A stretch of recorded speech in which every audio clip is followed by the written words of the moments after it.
पूरी रात शराब पीने के बाद माइकल जब सुबह उठा उसके सर में तेज दर्द हो रहा था। जैसे ही उसकी आंखें खुली उसने देखा कि एक मरा हुआ चूहा उसके पास पड़ा हुआ है। हड़बड़ाहट में वह उठा और देखा कि वह एक बंद कमरे में कैद है जिसमें कि एक लोहे का दरवाजा है और एक अलमारी। इसके बाद माइकल ने घड़ी में देखा तो सुबह के 9:30 बज रहे थे। उसने जोर से लोहे का दरवाजा खोलने की कोशिश की पर वह थोड़ा भी नहीं हिला। फिर उसने दरवाजे पर जोर जोर से मारना शुरू किया और पागलों की तरह चिल्लाने लगा। पहले उसे लगा कि यह उसके करीबी दोस्त का मजाक है। पूरा एक दिन बीत चुका था। दूसरे दिन उसने ऊपर देखा तो ट्यूबलाइट में उसे एक चाबी दिखाई दी।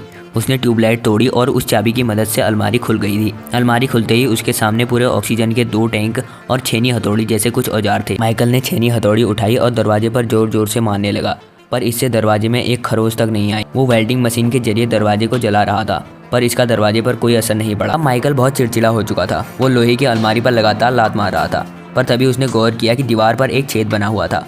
अब जाकर उसके दिमाग में एक आइडिया आया और उसने छेनी हथौड़ी की मदद से दीवार पर लगातार वार करना शुरू किया।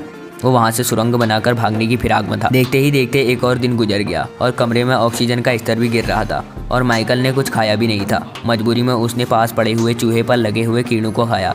उसके बाद उसने सुरंग बनाने का काम जारी रखा। काफ़ी मेहनत करने के बाद लोहे के सरिये दिखाई देने लगे।